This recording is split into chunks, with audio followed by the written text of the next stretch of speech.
Taking the Myth, your topical, skeptical discussion show. I'm Stephen Knight, and I'll be joined by the excellent Iram. Hey, leave it, Ricky, you slag! Ramzan. Ramzan, how you doing? Eid Mubarak, Stephen. Eid Mubarak. Eid Mubarak, motherfucker. Eid Mubarak Obama. How is all that Muslim-y stuff going? Good? It is good. I had some homemade samosas, so... I know you're pining for your homemade samosas. I had some homemade samosas, I can't argue with that. Excellent. It's... what can I say? It doesn't get better than that. All right. I've got a couple of notice board items that I think... I mean, one of them was a massive story the other week. It's probably not as big now, but I'm sure we'll do it justice. The first thing I wanted to mention is you must be aware of I think we spoke about it before, the phenomenon of Jordan Peterson. He's just blown up. He's everywhere. His support's increasing. He's filling out auditoriums. He's doing speaking tours with a lot of people I know and respect. You know who that chap is? Hitler? Yeah, basically he's essentially Hitler. Sounds like Kermit the Frog, and when he gets excited and says everything's absurd. That's my best Jordan Peterson. The reason I mentioned him, I just wanted to draw people's attention to a debate he had with Matt Dillahunty, friend of the podcast.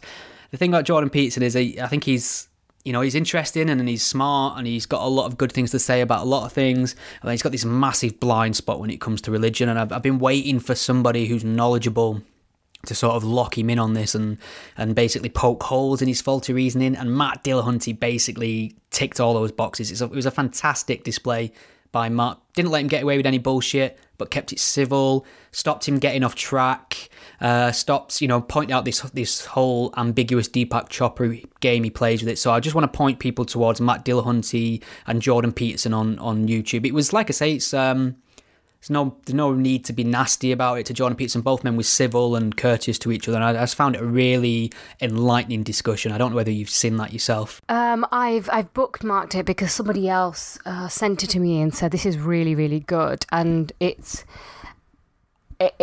do think it is worth watching because there are so many Jordan Peterson critics out there, and usually it's a case of once you dislike one thing he says, that's it. You have to hate everything he says. You have to hate everything about Jordan Peterson. There's no such thing as having a reasonable debate or conversation anymore. You just have to full on attack that person or just hate them.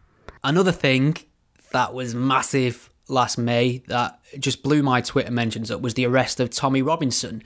So, I mean... He's in prison currently. Wait, has he been arrested? Because yeah. I've heard nothing about it so far. All right, so much silence. You're a real journalist. I'm a pretend one. Now, I'm going to just put something to you now, and I'd like to hear your response. Tommy Robinson was simply trying to get the truth to the people, and the police, the state, have cracked down on him essentially for blasphemy law, under the veil of secrecy, thrown him in prison without due process, and banning the media from reporting on it. Basically, he's being oppressed by the state because the state know he will implicate them in the truth about the Muslims. Am I right? I agree. I mean, I've been warning people that one day Islam would take over, and with that would come the blasphemy laws. And this is exactly what we are seeing right now. We have Sheikh Tommy Robinson just being made a sacrificial lamb to the altar of Islam. Yep. Do you think that's correct? No, I think we know what's happened here, but I am mocking a little bit. There's a few things we need to set up here. Firstly, there's a lot of rhetoric and narrative about Tommy Robinson's unfair treatment from the state or the police. Now, that might entirely be true. That could be possible. I have actually seen an incident where he seems to get a worse treatment from the police when he's being assaulted by some sort of Muslim loon. Okay, I've seen that. I've also read his book from cover to cover, and every couple of pages it's how the police have stitched him up and how it's not his fault. And I'm very aware to the fact that we're only getting one side of the story. But let me grant for the moment that every single time Tommy Robinson has been in trouble with the police and or state, it's not been his fault. I will grant that now. However, this time, what he's done, what he's been put in prison for, was not only by the letter of the law, but it would have happened to anyone else who wasn't Tommy Robinson for what he did. You're a journalist. I mean, what's the first module they teach every journalist? What's lesson number 1 in terms of reporting? Lesson number 1 is contempt of court, and they drill that into you so hard that you end up dreaming contempt law. What is contempt of court? I can actually, you can quote it like, a verse from the Quran or something.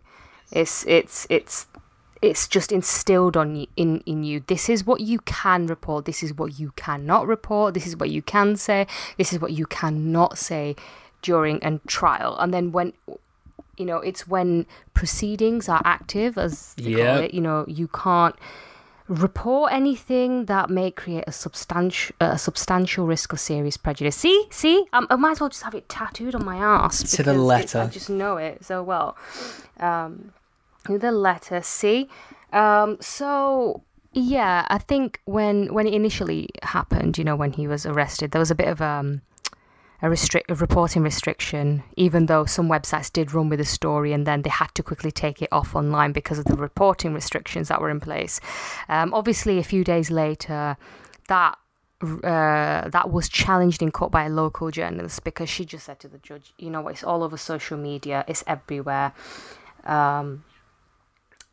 There's just no point having a reporting restriction on this because everybody knows about this anyway. And the restriction was lifted, and since then his fans have just been banging on and on and on and on and on about how unfair this has been, and Tommy's just being silenced. No, he didn't break the law. He did not break the law at all. He was just stitched up. And he's just stitched up because we can't report about these Muslim men raping white Apart girls. from in That's every single national blackout on this. National newspaper where it had a list of their names, where they live, some of their pictures and their charges. Apart from that, in every national newspaper pre-trial. That's not enough. It's not enough. No, you're. Oh, see, you've bought into this. You've bought into the establishment's version of events. You're supposed to be an independent thinker, Stephen. What's happened to you? I've got a few things to say about this. You're bowing down to the man. First thing I've got to say is this. I know this isn't Tommy Robinson's fault. This isn't an attack on Tommy Robinson. We've defended him on this podcast many a time. So it's funny, whenever this happens and I disagree with Tommy Robinson, it's because I'm prejudiced against Robinson. Whenever I defend him against unfairness, which we've done in the past, we're Tommy Robinson fans. So you can't win. But I have to say, how many years have I been on Twitter now? Too many. The worst of the worst of the worst people to deal with are hardcore Tommy Robinson cultists. If you don't recognise yourself in what I'm saying here, it's because I'm not talking about you. I'm talking about a specific type of Tommy Robinson fan. They are the worst experience I've had on Twitter since joining. And I've gone for Islamists, the regressive left, fucking feminist come in a close second. But Tommy Robinson cultist lead by a country mile. There's just no talking to them. It's a complete and utter bath of unreason. But I mean, there's a lot been made of how Tommy went straight to jail and is this normal? Well, cast your mind back to May last year, almost nearly exactly a year before his latest stint in the cell. He got done for exactly the same thing. He did the same thing outside of court. I've seen him in videos shouting nonce at the defendants as they go in and stuff like that. He got pulled in front of a judge. Now, you could say, okay, not everyone's a trained journalist, not everyone knows these rules. You could say he didn't know what he was doing. In that first court hearing in May of 2017, the judge explicitly explained contempt of court to him, where he'd gone wrong, why contempt of court is such a serious thing, and what would happen to Tommy Robinson if he was caught doing anything illegal, especially that ever again. And it wasn't even a year past, and he goes and does it again. So he was on a suspended sentence, which basically means you should be in jail, but you're not. But if you step over that line, that's exactly where you go straight away. And not only that, we'll add on any more time for any further crimes you've committed after that. So contempt of court can carry an unlimited fine and a 2-year jail sentence. Tommy Robinson's got 13 months, basically. He got 3 months for his suspended sentence for the first time and an extra 10 months for this additional time. Everybody became an armchair lawyer all of a sudden. which was fascinating to hear people pontificate. I was just going to say that. On UK law. And you're like, I mean, I'll say what I know. I know how the law relates to journalism because I've studied that. You know how the law relates to journalism because you've studied that. But the way people were just trying to say, well, this isn't just because of this. And it's like, well, where are you getting that from? And they're like, well, it's just what I think. Well, that's not how the law works. So Tommy Robinson may be the most persecuted man in Great Britain. He may be persecuted every time. But on this point, I can't see... I mean, I've got a bet. I'll make you a bet right now. I would say, what would you say? Like McNay's Essential Law for Journalism is pretty much the go-to Bible for all students of journalism. I was going to say Quran, but yeah. The Quran, after the Quran. So it's McNay's Essential Law for Journalism. The textbook they give you on every single journalism course. It's the gold standard.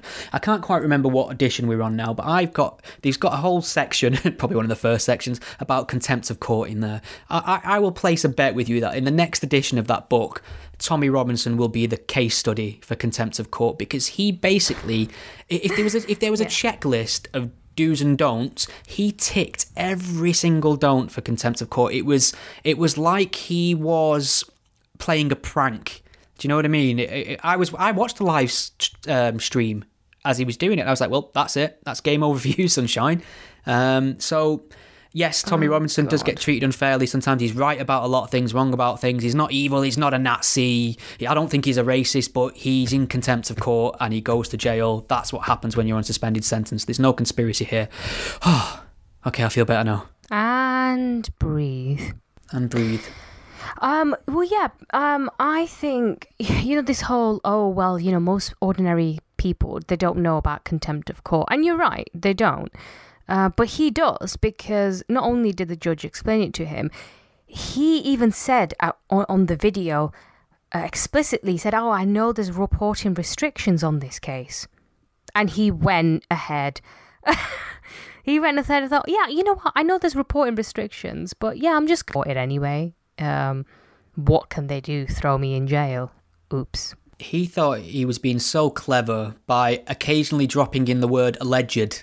He thought that'd cover him every now and then, in between asking them whether they'd got the prison clothes with them, asking them where their guilt was.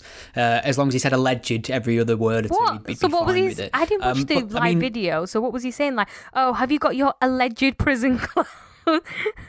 What the hell? Yeah, it was basically saying, he'd basically call them, these Muslim rapists, allegedly, afterwards. So he'd covered himself there, sort of. But then he'd ask them, as they were walking in, he'd ask them if they had their prison clothes packed with them, asking them, do you have any guilt? And the guys wouldn't show any guilt, and he'd be like, unbelievable. He'd show frustration that these men going in weren't showing any guilt. One of them, they got in a slanging match with one of them. One of them's like, go and fuck your dad. And they're having a slanging match at each other outside the court steps. So I've got two things to say about that. First thing is, he's getting some bad advice from them clowns that follow him around, that he inherited from Rebel Media. They seem to think they know everything they don't. I don't think they're trained journalists. Secondly, a lot of people are saying it's a British free speech issue where we can't talk about court cases. Yes, we can. So if we're down the pub and we're discussing this court case and I say every one of them fuckers is guilty, I just know it, definitely lock them up, throw away the key, they're guilty. No one's going to go, excuse me 1 minute while I ring the police and report you for contempt of court. That's not what it's for. It's not there to stifle public opinion or discussions, or anyone, saying whether or not someone may or may not be guilty. It's to stop widespread reporting on it, so that it doesn't influence the jury or prejudice the case. And Tommy Robinson, I seem to remember him saying on this live stream, this is the most live view. He got 10,000 views at one point, live views. I think he said this is the most I've had at any one time. I think the judge mentioned that when it had finished streaming, he had 250,000 views. This isn't some guy down the pub giving his opinion on a court case. This is somebody pretending, and he's referred to himself this way, and if he wants to, that's fine. I don't think it's a protected term, but he's now considering himself a reporter and a journalist. So either he is that, which he says he is, and he's got to be treated that way, or he's not. He can't have it both ways. His fans are such dicks here. Oh my god. Honestly, I'm so sick of them saying, oh, why is it the BBC can report on Rolf Harris? Why is it that ITV can stand outside the court and talk about the case? Yeah, but they're not walking up to defendants and asking them if they're paedophiles, or asking them if they're, Yeah, it's not like they're going up to them saying, all right, mate, you got your prison clothes with you. I don't think I've ever seen any reporter from ITV or BBC stand outside the courtroom, grab defendants and just ask them why they're, nonces and if they're ready to go to prison. There's a certain way you report ongoing court cases, and what Tommy Robinson did is basically a textbook case of how not to report from court. And people were saying, oh, but people, and then there was also the his fans were saying, oh, but he wasn't even outside the courtroom when he did it. He wasn't on the steps. Yeah. He was further away from the court. Why does it count?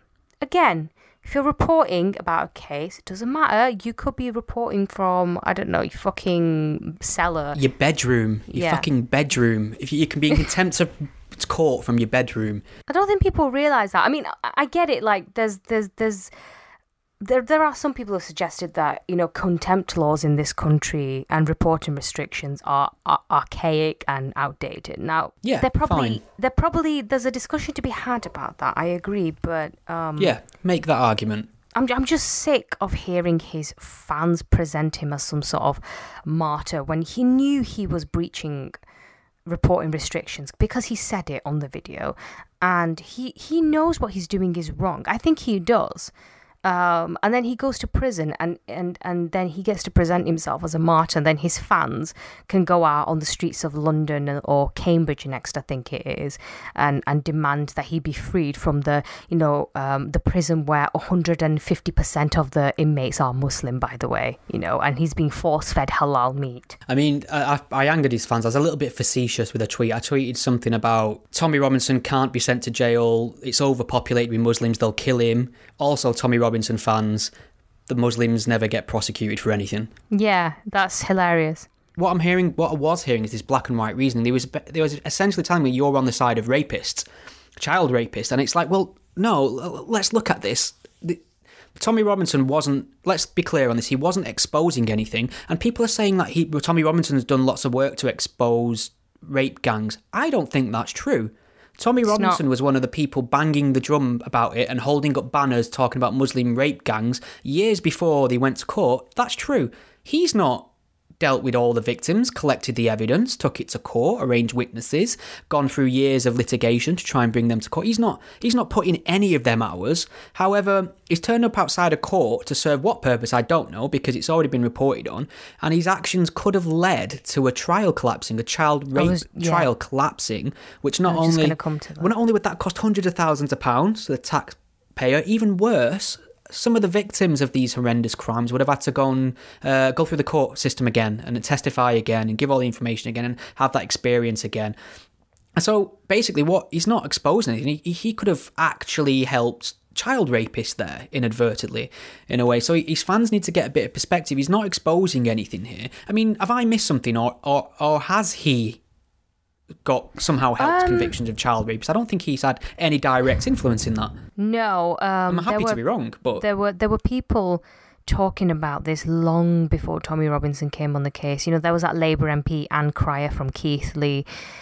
She told her party about it. They ignored her. She was called a racist, and then the BNP got in Keighley on the back of that because the BNP said they were exposing paedophiles that were of Muslim background, and obviously because they'd mentioned it and they seemed to be talking about it openly, they got their foot in through the door in Keighley, and Anne Cryer was seen as just someone who was race baiting, as was Andrew Norfolk when he reported it in the Times. He was seen as, he was called racist. I remember when he was on the big questions, and nearly everyone on the opposing side was just laying into him, even though he was just exposing something that was happening. And he was one of those that said, it's not something I set out to do. But there was just overwhelming evidence that there were groups of these men targeting these vulnerable girls, and we just couldn't we couldn't ignore it anymore. And this was before Tommy Robinson came on to the scene. So I think Tommy Robinson deserves credit, and he was vilified heavily for talking about this topic and banging the drum about it. But he didn't help get justice for these people. He actually interfered with, jeopardised a system and a process that was actually actively trying to get justice for the people who were wronged. And that's what you want. You want justice. These people were being convicted, and he inserted himself into that process, albeit inadvertently, accidentally, however you want to look at it, and that jeopardised that process. So I've got a feeling he won't be making that mistake again, but I just wish some of his fans who really respect him and love everything he's done, which they have, they're well within their rights to feel like that. I just wish they'd be a bit more objective when he does put his foot wrong, because he does put his foot wrong. He's not a prophet, he's a human, and he cocks up, and this was one royal cock up. And I just you made a good point about maybe our laws do need revisiting. Maybe they are archaic. Fine, let's have that discussion, but let's not pretend that he's been treated any differently than anyone else who would have rocked up. You and I would have been in the same position, apart from the fact we don't have suspended jail sentences for being stupid enough to have done it in the first place. But we would have been treated exactly the same by the law if we'd have done that as well. Well, I mean, they would have been Islamophobic if they jailed me. Yeah, they might have left you alone. You could have played the brown card, couldn't you? Yeah, is it because you're anti-beige? Disgusting. So there's something else I want to talk about, because it involves social media, which is of great interest to me. You use social media, so there you go. And it involves Donald Trump, as do every single story nowadays. I'll read the headline. This is from The Guardian, that bastion of objective reporting. Donald Trump cannot block anyone on Twitter, court rules. A New York judge rules @RealDonaldTrump, that's his Twitter handle, is a presidential, not personal account, and blocking violates the First Amendment. Iram, should the President of the United States be able to block people on Twitter, do you think?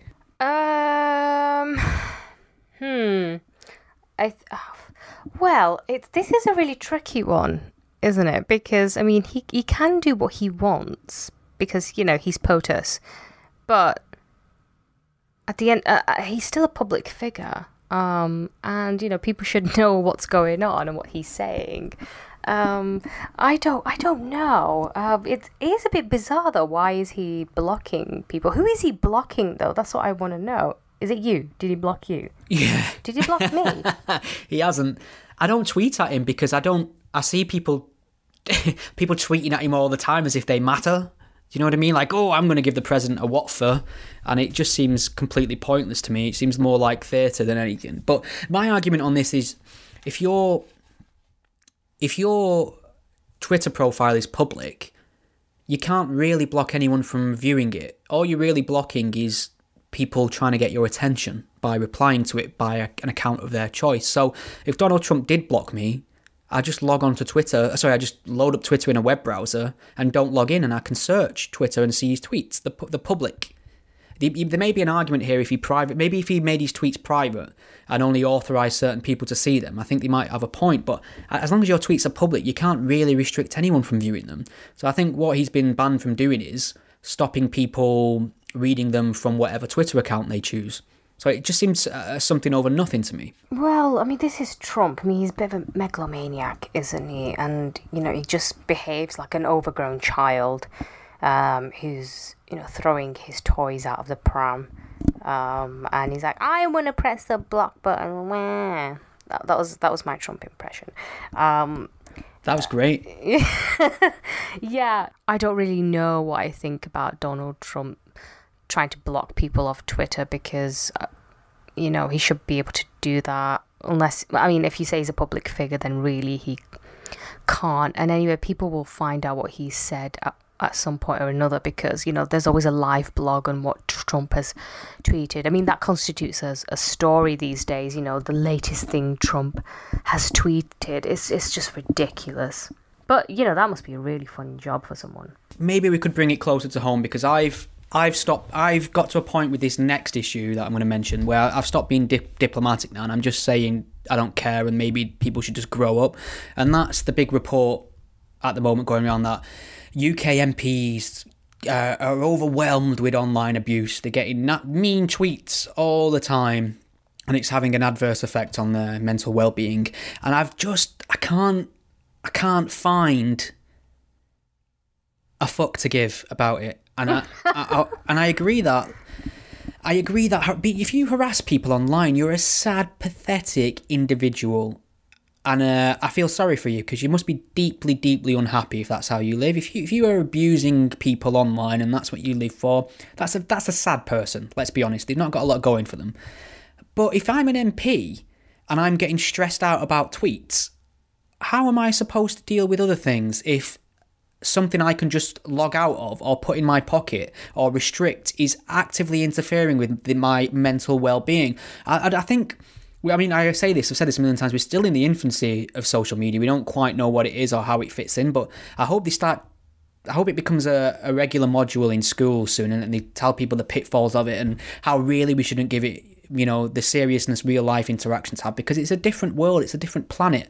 I've had bad days on Twitter, you've had bad days on Twitter. I just kind of put it in my pocket and do something else. And surely my way is a better way than calling for new legislation to crack down on online speech that people don't like. It's a good point. If it's just a few mean comments, then you're right. I mean, they were discussing this very topic on the BBC Daily Politics show, and Afua Hirsch was one of the panelists. She's a Guardian columnist.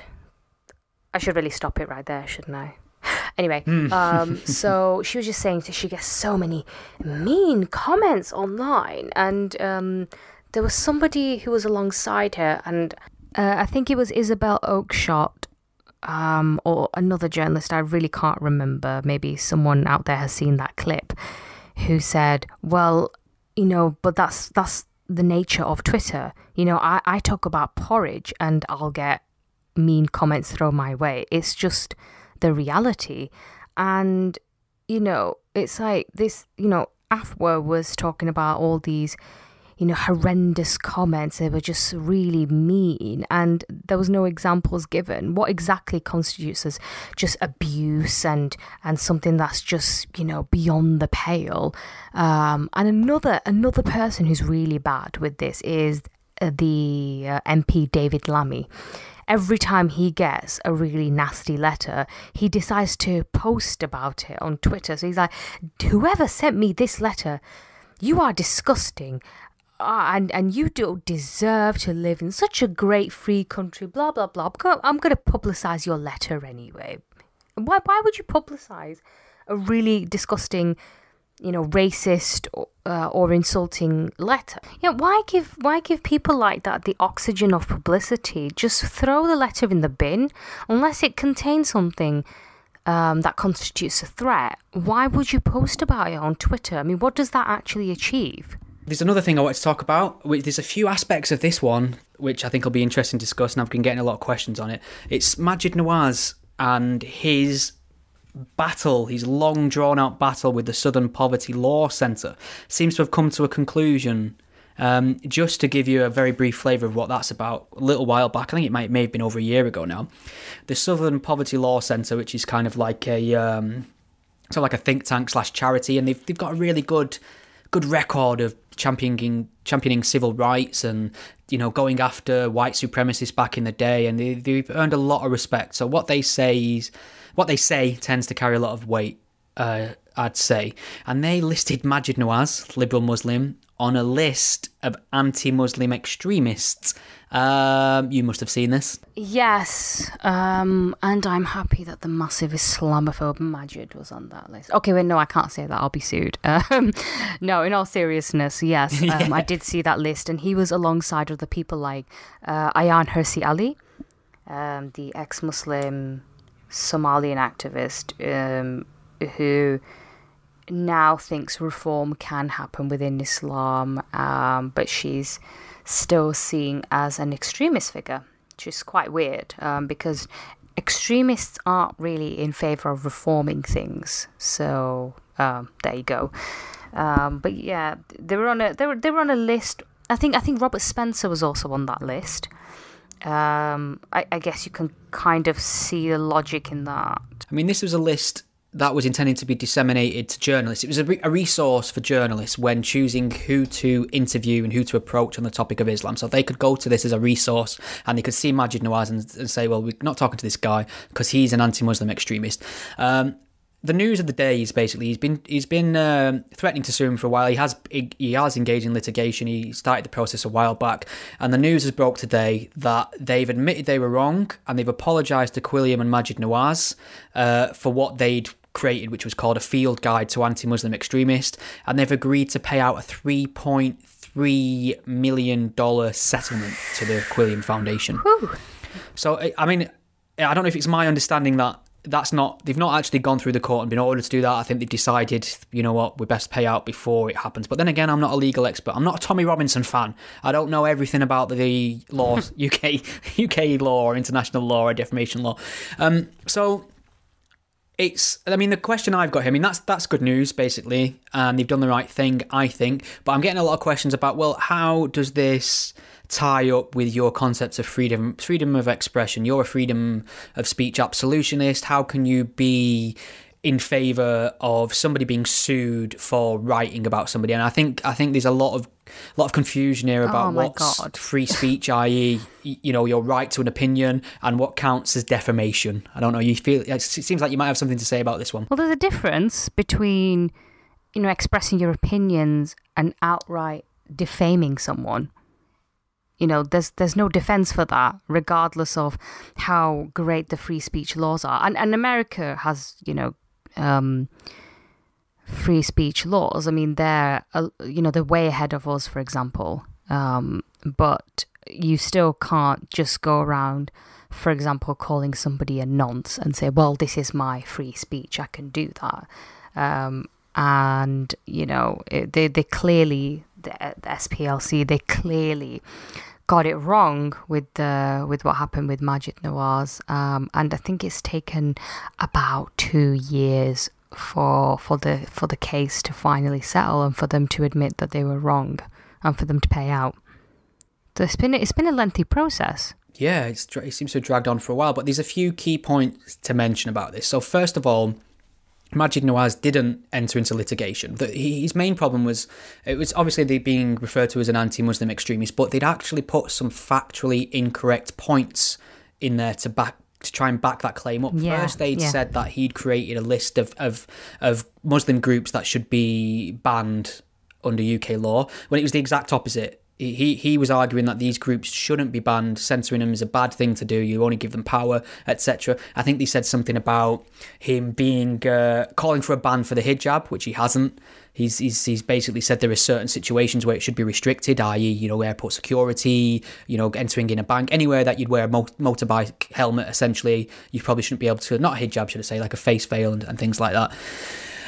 So there's inaccuracies there, these objective inaccuracies. Now, to Majid's credit, he didn't go straight down the I'm going to sue you route. He tried to engage in a dialogue with them. He tried to get them to address it, and they refused, and they actually doubled down even further. I think actually one of the reasons they claimed he was an anti-Muslim extremist, this is insane, it's a bit of a side note, but they listed the fact that he was in a strip club on his stag do as one of the reasons why he's an anti-Muslim extremist. So they're enforcing some strict conservative form of Islam, yeah. Sorry, they list on his rap sheet. I didn't realise that the SPLC was some sort of... the mullahs. I didn't know they were all, you know, muftis at this centre. That's insane. That's what pisses me off so much. The non-Muslims, in their mind, the only conservative Muslim is the one that doesn't drink, you know, just doesn't eat the bacons, terrified of dogs, you know, ultra conservative Muslim. Unless you're that, you're not authentic. So, but it's funny how they put that there as if to somehow say that's indicative of his anti-Muslim extremism, that he goes to a strip club on his stag do. Okay. If you, I mean, I can understand them arguing. I mean, I can understand if somebody said, well, that doesn't make him a good Muslim. I mean, that... The takfiri in him, really, aren't they? Well, yeah. I mean, that I can kind of understand, but I don't understand what going to a strip club has to do with extremism, you know. Maybe he did it on a skateboard? I'm really baffled. Yeah. Wait, what? Well, that's insane. But like I say, that's a side point. So what's happening here is loads of people, I'd say hundreds of individual anonymous bloggers have wrote defamatory things about Maajid Nawaz. You don't have to go too far to find a blog that claims he's an Islamic extremist still and he's just biding his time. However, Majid's not going for these individual people saying these stupid things because they can't defame him. To defame someone, you've got to be able to damage their reputation through lies or inaccuracies. The Southern Poverty Law Centre are this gigantic, internationally respected, multi-million dollar body, and what they say carries a lot of weight, and it would really interfere with his abilities to run an anti-extremist organisation if he's on a list of anti-Muslim extremists unfairly. So I do feel it was his last option. I personally think litigation should always be the last option. I think litigation, unfortunately, can harm people who aren't well funded. It can be used to silence people. It can be used to trod on the little person. And even if what they're saying is right, they don't always have the money to be able to defend it in court. So often they get screwed straight away. No, Britain's I particularly bad for this. It's got a little bit better. Yeah, but I think true. if you're looking for an example of where litigation is necessary and just, I think this is a good call for it. You know, I think this seems fair. Someone's wrote defamatory things about you. It's gone to a great audience. It's had an adverse effect on your reputation. You've tried to engage them on it to no joy. What recourse is left to you? And I'd ask all these people now attacking Maajid for this, well, what would you do if you ever met that kind of thing at that level, to that exposure? You'd seek for redress through the means of the law. He's not turned up there and unplugged all the computers or tried to firebomb the office or harass the staff or anything. He's gone within the means of the law, which is there for this kind of thing. I think it should be a last resort. I don't like to see it, I'll be honest. But I think in this case, it feels fair to me. I don't know what you think. Well, as you pointed out, it wasn't his first option. It was a last resort because he just kept contacting them and reaching out to them and saying, look, this is inaccurate. What you're saying about me is not true. It's really going to damage the work that I do and my reputation. And then, as you pointed out, they kept coming back with counter arguments to demonstrate why they think they were right. Obviously, you know, now it's been proven to be inaccurate and Maajid has been vindicated. And, you know, it like you said, it should really be a last resort. And it was used as a last resort here. And it had to be used because they are a very influential organisation. And for them to come out with stuff like that is just... there's just no excuse for it. They should really know better, and they really should have done their research properly when compiling this report. He's a liberal Muslim going against the tide of conservative Islam, and this would be celebrated in any other circle. I was so naive when I started recording podcasts and talking to people. I thought, all the people, the atheists in my own quote unquote community who have sort of a culturally Christian upbringing, they turn around and say, fuck Christianity, Christianity hates gays, you know, Christianity is a liberal, Christianity is this and that. They get championed, and the leftist hippies stick two fingers up at Christianity as well and won't be told what to do by the church man. And then a Muslim asks for just the same sort of consideration and they get told to get back in the box. And I find this really, really strange. And I'm glad to see that maybe Maajid set a precedent here. Now maybe other organisations who have behaved this way in the past or are thinking about it in the future might just think twice about defaming someone in that way. I think just because the SPLC knew what they were doing when it came to black people's civil rights and white supremacists and white racists in America doesn't mean that they necessarily are experts when it comes to the discourse around extremism and Islamic extremism and then the people to watch out for who are on both sides of the debate. It's like they really, like some groups just don't know when to stick to what they're actually good at. Like they really should they have a particular subject they know so much about, and then they seem to go and comment on something like Islamic extremism, and they don't really get it right, because it's almost like they're making parallels between these two issues, when it's not as simple as that. You can't really make it black and white, no pun intended. Yay! Black and white. But you're right that every time it comes to criticism of any other religion that's not Christianity, there seems to be sort of de facto blasphemy laws around them. Like, you can say anything you want about Christianity, you can say anything you want about Jesus, but when it comes to Islam, or when it comes to, say, Hinduism, maybe, it's like the normal rules go out the window. So it's like when so in the Bollywood actress Priyanka Chopra, she starred in the US TV series Quantico, which I've heard is really, really shit. But anyway, that's neither here nor there. And she had to apologize. Oh, yes, I remember this. Yeah, so she apologized after I think there was a plot line regarding some Hindus, some Hindu extremists, and then Indian fans were so outraged by the show, and then they attacked her online, and then she came out and apologized and said sorry. She's like, I'm so sorry that sentiments have been hurt. Oh, I love that. Apologies if feelings have been hurt, not I have done anything. That was not and would never be my intention. I'm a proud Indian. That will never change. So, first we had that, with Muslims complaining about Islamophobic storylines. And I think Fatima Bhutto from Pakistan said, maybe all Muslims should now demand an apology for every single storyline from Homeland. And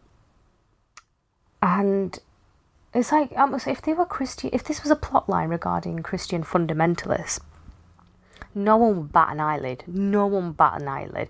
And even if some Christians were outraged, no one would cave in and apologise to them. So why is it when it comes to, brown people or brown religions, we think, oh crap, these people, they don't understand free speech and human rights. So we need to uphold their blasphemy laws and make sure their religious sentiments aren't hurt.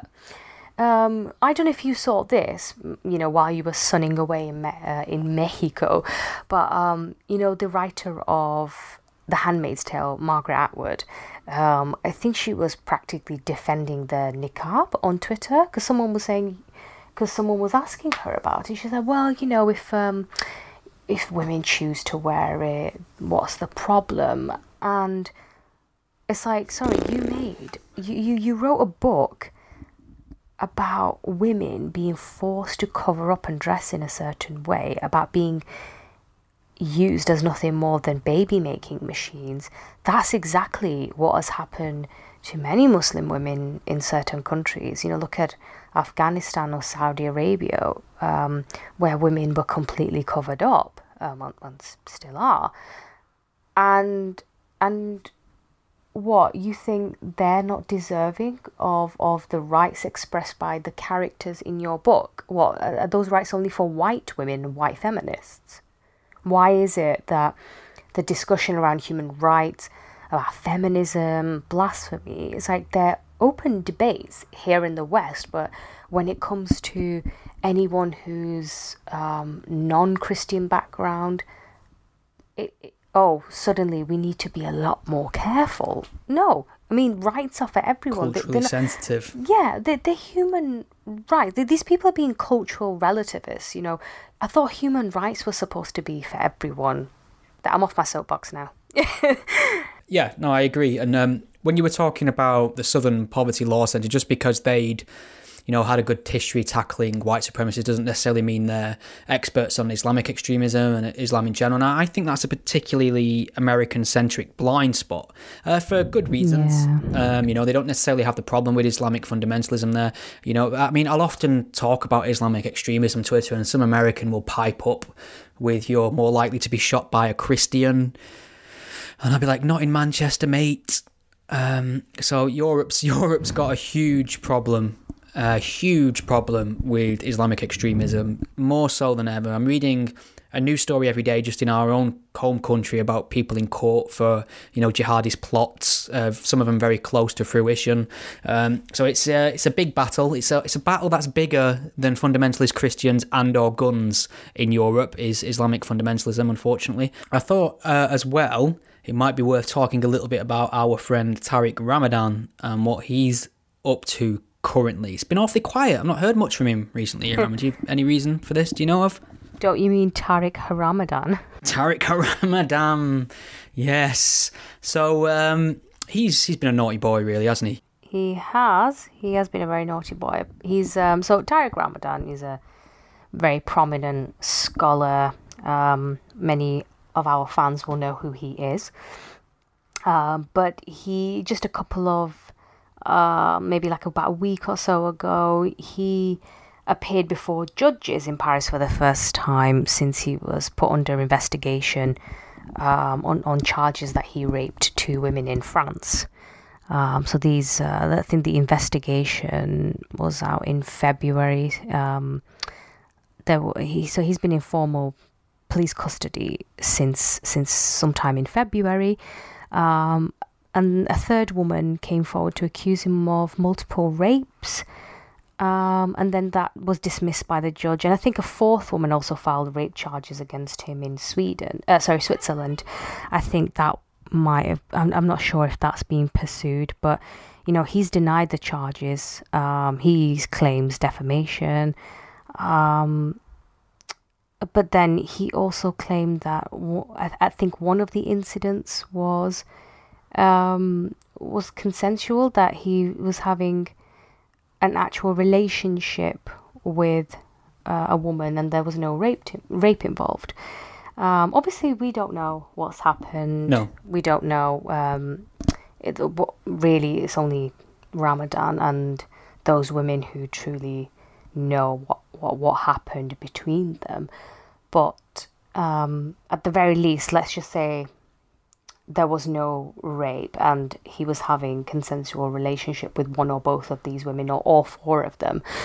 This man claims to be an Islamic scholar, and he's always going on about Islam and Islamic morality and ethics, and at the very least, I think that should be his reputation done, because Islam is very sort of strict when it comes to sexual conduct, and one of the things that is not tolerated is an extramarital affair. I mean, if he had married them and made them his second and third wives, that would be different. But he didn't. So clearly, he's been a very naughty boy. He's, Tariq Ramadan. Yeah. Beacon of moral virtue. Yeah. I mean, there's been a lot of... have been a few articles as well regarding what's happening with Tariq Ramadan, because he's been in custody, and he apparently has multiple sclerosis, and it's been claimed that he's not getting adequate treatment and that he's being mistreated, and he's being treated unfairly because of who he is and because of his background. So I don't know if you've read into that or anything. But it just seems like, it's like with the other Islamic scholar and presenter Noman Ali Khan, it emerged that he'd been quite sleazy. He'd been engaging in some really, really dodgy behaviour with women, and unfortunately, there are a lot more people who are willing to defend him and just outright call these women liars. There wasn't a case of, let's wait and see what happens, let's hear both sides of the story. It was straight, no, you're lying. And I guess, like, sometimes this is what happens when you have these big names and figures. No matter what they do, their fans don't want to believe the worst of them. They just want to think that that they're innocent and that there's some sort of conspiracy against that person. Does that sound familiar to you?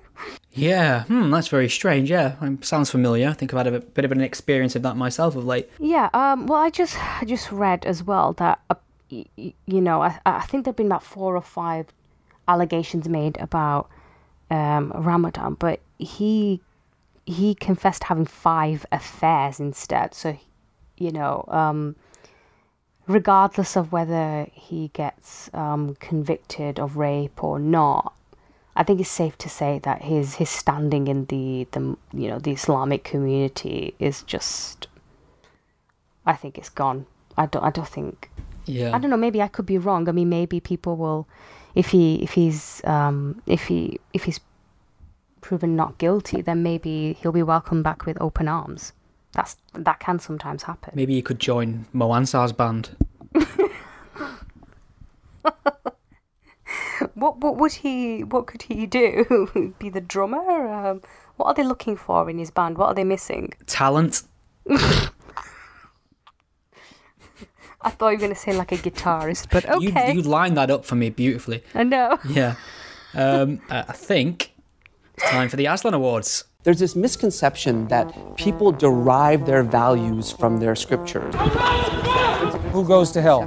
Gays, fags, hundreds and hundreds of Jews. You identify yourself as gay. Why do you then choose to be Muslim when it says explicitly in Judeo-Christian tradition that is prohibited? There's this misconception that people derive their values from their scripture. The Aslans.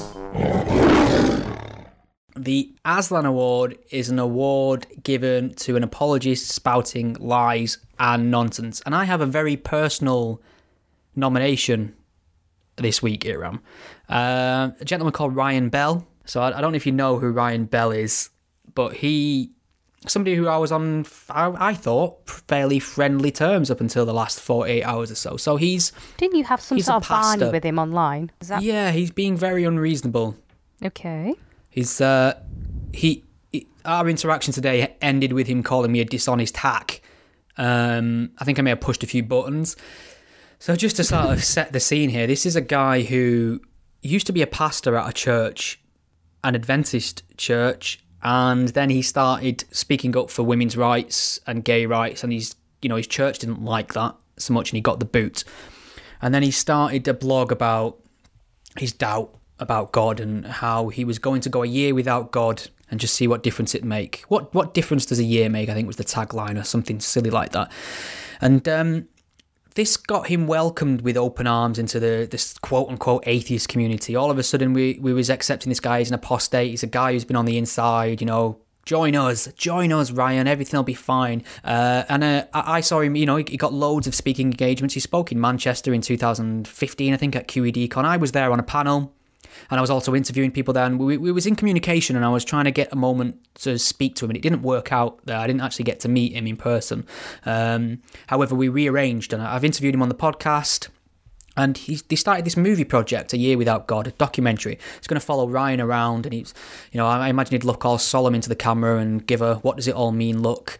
But it was filled with sort of celebrity atheists as well, famous figures from in that community. And it was crowdfunded, should I say, and I interviewed the directors, 2 nice guys, really nice guys, Ryan Moore and Tim Blake, I think. I'm really sorry if I've got them names the wrong way around, but I interviewed them on the podcast, lovely guys.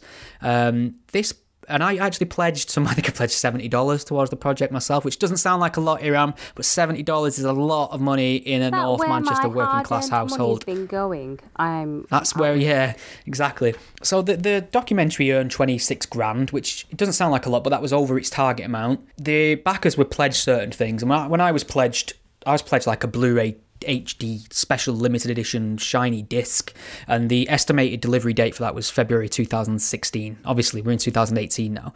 The project remains unfinished. It's troubled, I would say. I mean, I'm not suggesting there's anything dodgy going on. I'm not suggesting anyone's pocketed some money and ran or anything like that, but I think no one's been updated on it in 2 years. The people who backed this project and paid for it have not had an update in 2 years. So I've noticed that Ryan's become extremely, overtly left liberal social justice warrior on Twitter, and he's also started lashing out at the atheist quote-unquote movement and throwing certain figures under the bus, and basically just poo-pooing the entire movement that held out a hand to him and made him a name, essentially. No one would know who he was if it was not for the popular attention his blog got and subsequently the film. So, and he's also started. I caught him couple of years ago when Milo Yiannopoulos' talk got shut down at one of the universities because students basically trashed the place, set fires, smashed windows. Police at Berkeley had to issue warnings to say stay away from the area because it's gone violent. It was a horrific shit show just so one man couldn't speak there. They were so terrified of what Milo Yiannopoulos might say at this university that they trashed the place, they got violent, they set fire to shit. It was just horrible, horrible fascist, thuggish behaviour. What does Ryan Bell do? He tweets out congratulations to them, well done. That's great work. He fully endorsed this action. And that's when I started getting a little bit suspicious about where his ideological leanings had gone since leaving the church. It feels like he's replaced his irrational ideology with another one, strangely. And then something strange happened. Someone called me a fucking piece of shit on Twitter, which is fine. That's quite common, actually. Yeah, I mean, that's strangely common. I'm quite used to it. I refer to you as that, at least twice a day, Twice a day, yeah. I'd be disappointed if you didn't. So yeah, insults don't bother me on Twitter. I don't care. I don't care what's calling me what. But what I did is I clicked on this tweet just curiously to see how many people, who'd liked that tweet, and it was the same collection of anonymous trolls, and Ryan Bell's name was there, which I thought was very strange, considering I've been a vocal supporter of his work and his project and a financial backer and encouraged other people to promote it, and I've had him on my podcast. For him to do that, so I politely questioned him about it, and he got all indignant about it and was acted if it was strange that I would even notice or ask him about it. It was almost like I'd just stuck my nose in a private conversation and gone, what? Sorry, Ryan, what did you say? When it wasn't. So he gave me a non-answer, wouldn't explain why he did that. So I wrote a follow-up blog the other day just politely poking and asking questions about the status of this project. So we've not heard anything. Ryan told us in 2017 that the original directors had dropped out. He started slowly distancing himself from it, and by that I mean he's saying, look, it's nothing to do with me, guys, I'm just the subject. Well, that doesn't cut it to me, because he's the face of the entire project. He was the chief fundraiser. The entire thing is built around him. Now, I understand and accept that he's not in charge of release, production, whatever, editing, fine. But to just say this has no longer got anything to do with me, I don't think is good enough. So I questioned and prodded this, and he's gone on Twitter and just accused me of lying about the film, accused me of spreading falsehoods about him and making false accusations. And I've not accused him of a single thing, and it's a very strange situation to be in when someone's insulting you, throwing accusations your way, and can't quite back what they're saying. And another thing, this is where it got a little bit more serious, shall I say. When I was writing my blog about him, I did a key search of his Twitter feed looking for mentions of the word atheism, just to see what he'd been saying about new atheism or the atheism movement, just to back up some of the claims I was making in my blog. And I found a tweet from February 2018, this year, and he basically posted a screenshot collage of me and a few other people who had been confirmed as guest speakers for MythCon in September. Tickets available now, go. And he'd put at the top, now that New Atheism has a right-wing conference with added sexual harassment. And that's all he put. And there's a picture of me there. There's a picture of a few other people. And it's like, if you're going to see a collage of people and the tweet description is sexual harassment and right-wing, what are you going to take away from that? It's all happening to you, isn't it? Yeah. Am I going to have to create a hashtag for you? Me too. Stee2. Hashtag Stee2. That is actually what you should say if you've managed to get this far. Steve2. Stee2. I was going to say twat too, but anyway.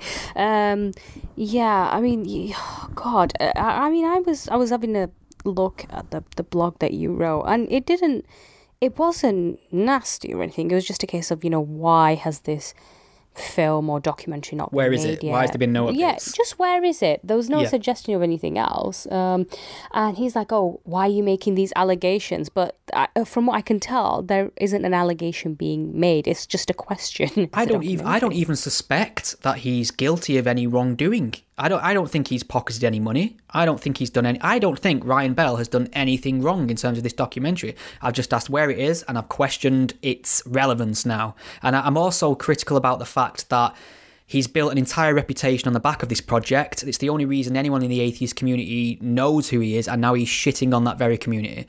They're my criticisms. I'm not accusing him of any illegal wrongdoing or pocketing money or whatever. But the most important thing about this, I think, is that one of the people who was also confirmed for MythCon was Courtney Hurd. She blogs as The Godless Mum. Really good writer. Has got a good following. Does a lot of work. Just level-headed. Seems like a thoroughly decent person from all the interactions I've had with her over the years and the stuff I've seen her write. She's been included in this collage. And to be honest, she makes a point in her blog that her face seems the most prominent. If your eye seems drawn to her, the contrast on it, the picture of her face is bigger. Her face fills most of the picture. The contrast is brighter. The first thing you notice is her in this collage, and she's actually a victim of rape twice. Been raped twice, according to her blog, and she's seen a picture of her under the heading of sexual harassment, implying that she's somehow either responsible for sexual harassment or an apologist for it. So she tried to reach out to Ryan, and he did apologise, but privately, which is not good enough for me. If you're going to do that publicly, you should apologise publicly. But he said that he wouldn't apologise to me because I'd been harassing him. And I invite anyone to go on Twitter and see what I've sent. I've sent him since 2015. I can't have sent more than 20 tweets to him, and none of them are what could be reasonably construed as harassment. So he feels like a cry bully to me, somebody who throws out accusations, insults as well. He's calling me a hack. And then when questioned on his behaviour, he claims that he's a victim, he's being harassed, that I'm somehow unreasonable in asking these questions. So I might do a write-up of this at some point and put it on the blog, but I don't think that I can support anything. I can't support this film anymore. I've just lost all appetite for it whatsoever. And to be honest, it seems a little quaint. It was filmed at the end of 2014, maybe 2015. It was pre-Donald Trump, pre the prominence of the Islamic State. I don't have the appetite to see an American pastor navel gaze about the meaning of life and whether or not God exists and what repercussions that's had for his privileged existence. It just doesn't take me anymore. I can't believe I was kind of sucked in by it in the first place. So I can't support that anymore. I'm not going to support it anymore, but I'll be keeping my eye out for any more developments just to update the backers on it. But I hope that Ryan Bell ends this stream of accusations against me. I hope Ryan Bell ends this unreasonable behaviour.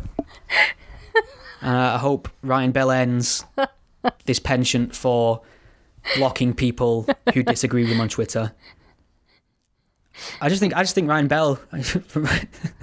Just wish Ryan Bell ends this unreasonable attitude that he's perpetrating everywhere. You swear you're such a 5-year-old. This is almost as funny as us laughing at Courtney. I mean, he's got such a mixed persona of this nice guy, then the angry guy on Twitter. It's hard to know where the real Ryan Bell starts and the real Ryan Bell ends.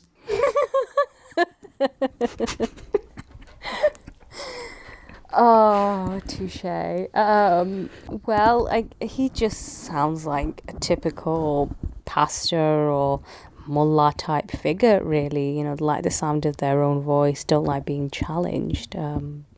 What else can you really say? It's a holier than thou attitude as well. He speaks to people like it's the teacher talking down to the child, and it's like, we're not in your congregation, my friend. This holier than thou persona should have been left at the door of your church. So I've got no further interest in what that man does.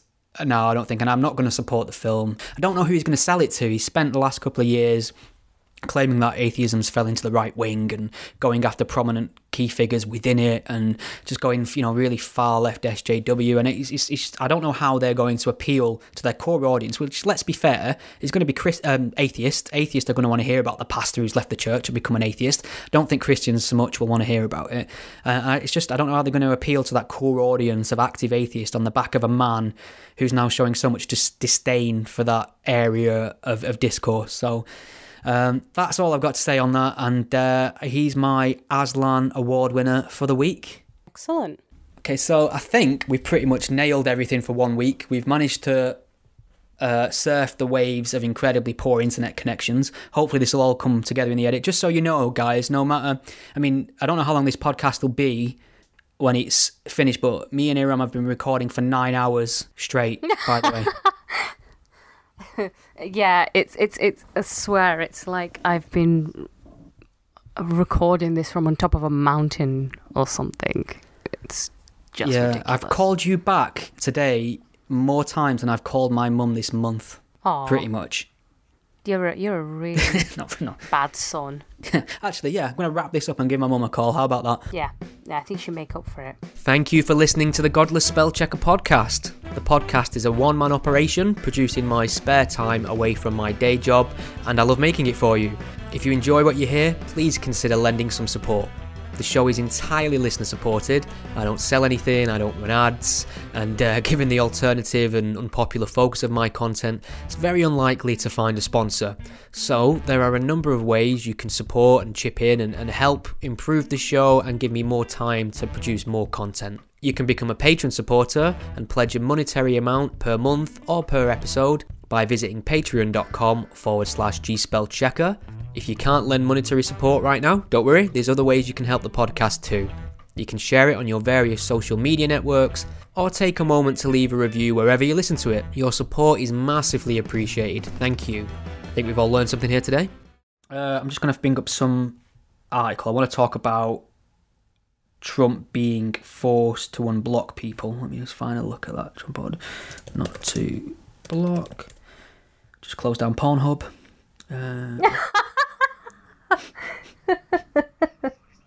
Hello? Are you back? I'm here. Can you hear me? I can't hear you. Can you hear me? Oh. Are you just taking the piss now? Just keeps cutting out randomly. I hope your recording's good, otherwise we are screwed.